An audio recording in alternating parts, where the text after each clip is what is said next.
الحمدللہ والصلاة والسلام علی رسول اللہ۔ ایسے شخص کا حکم جس نے سحری کے بعد دانتوں کی صفائی کے لیے ڈینٹل فلاس استعمال کیا اور فجر کے بعد اس کا ذائقہ محسوس کیا۔ سوال کیا گیا ہے، میں نے سحری کے بعد پودینے کے ذائقے والا دانتوں کی صفائی کے لیے دھاگا ڈینٹل فلاس استعمال کیا اور پھر پودینے کی خوشبو منہ سے آتی رہی، اور میں نے فجر کے بعد جب لعاب نگلا تو مجھے پودینے کا ذائقہ بھی آیا، تو کیا میرا روزہ ٹوٹ گیا؟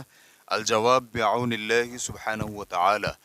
دانتوں کی صفائی کے لیے ڈینٹل فلاس میں ذائقہ پایا جاتا ہے، جس کے لیے بنیادی طور پر یہی بات ہے کہ لعاب اسے تحلیل کر کے منہ سے ختم کر دیتا ہے، کیونکہ اس کی مقدار بہت معمولی ہوتی ہے اور منہ میں لعاب تسلسل کے ساتھ آتا رہتا ہے اور اس ذائقے کا منہ میں کوئی وجود نہیں رہتا۔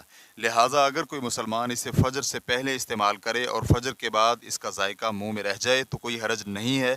یہ بعینی ہی کچھ ایسی غذاؤں جیسا ہے جن کا ذائقہ دیر تک منہ میں رہتا ہے، چاہے انسان کلی اور مسواک بھی کیوں نہ کر لے۔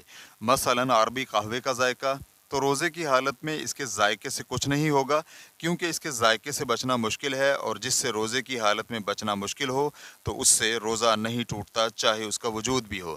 ابن قدامہ رحمہ اللہ المغنی جلد نمبر 4 صفحہ نمبر 360 میں کہتے ہیں، اگر کسی شخص کے دانتوں میں فجر کے بعد بھی کھانا پھنسا ہوا ہو تو اس کی دو ہی صورتیں ہو سکتی ہیں۔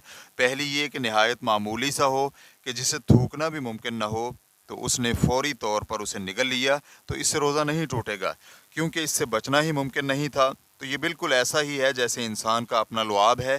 چنانچہ ابن المنذر رحمہ اللہ کہتے ہیں، اس پر اہل علم کا اجماع ہے۔ عمومی طور پر احادیث میں یہ بات موجود ہے کہ نبی مکرم صلی اللہ علیہ وآلہ وسلم روزے کی حالت میں مسواک کیا کرتے تھے، تو اس سے معلوم ہوتا ہے کہ مسواک کا ذائقہ منہ میں رہ جانے سے کوئی حرج نہیں ہوتا اور اس کے روزے پر منفی اثرات نہیں پڑتے۔ واللہ تعالی اعلم۔ اسلام QA ریکارڈنگز، مؤسسۃ الشیخ محمد صالح المنجد، المملکۃ العربیۃ السعودیہ، فتویٰ نمبر 451799۔